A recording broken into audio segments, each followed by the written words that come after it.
There's no feeling more intense than starting over.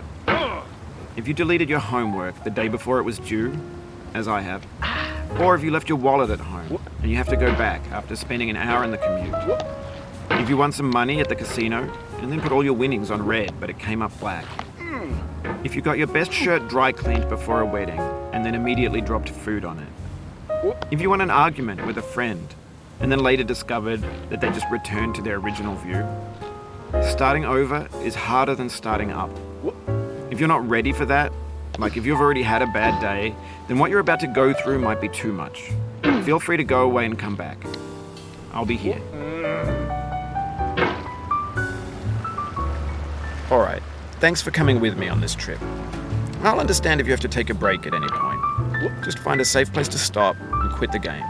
And don't worry, I'll save your progress, always, even your mistakes.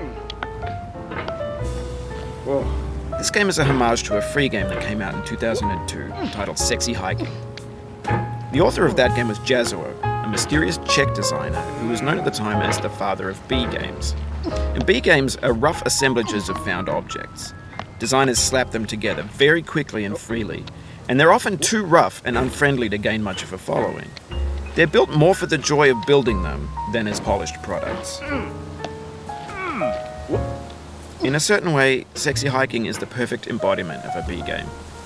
It's built almost entirely out of found and recycled parts, and it's one of the most unusual and unfriendly games of its time. In it, your task is simply to drag yourself up a mountain with a hammer. That act of climbing, in the digital world or in real life, has certain essential properties that give the game its flavor. No amount of forward progress is guaranteed. Some cliffs are too sheer or too slippery. And the player is constantly, unremittingly in danger of falling and losing everything.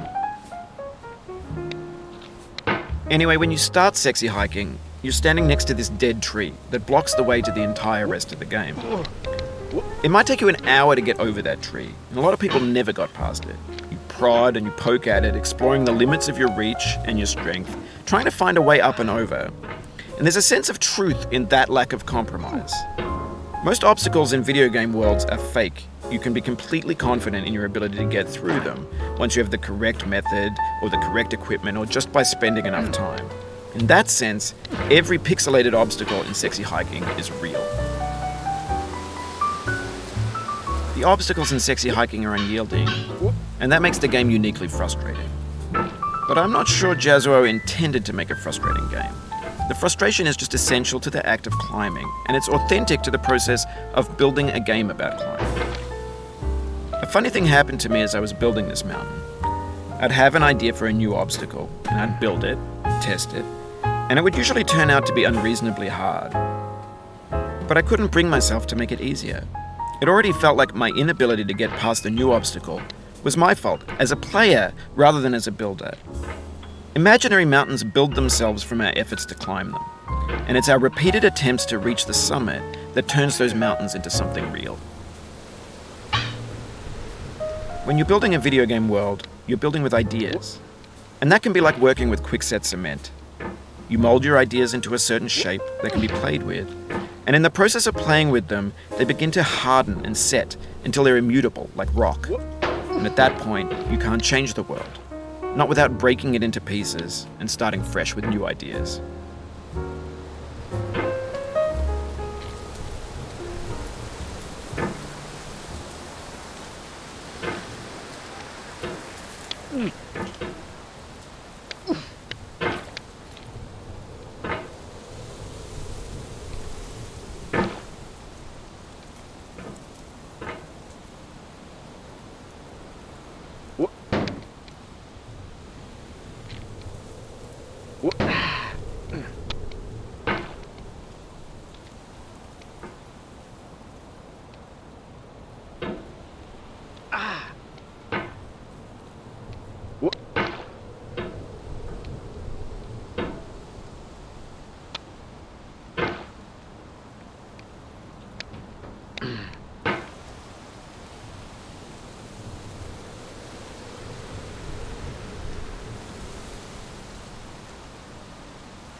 Oh, you just lost a lot of progress. That's a deep frustration, a real punch in the gut.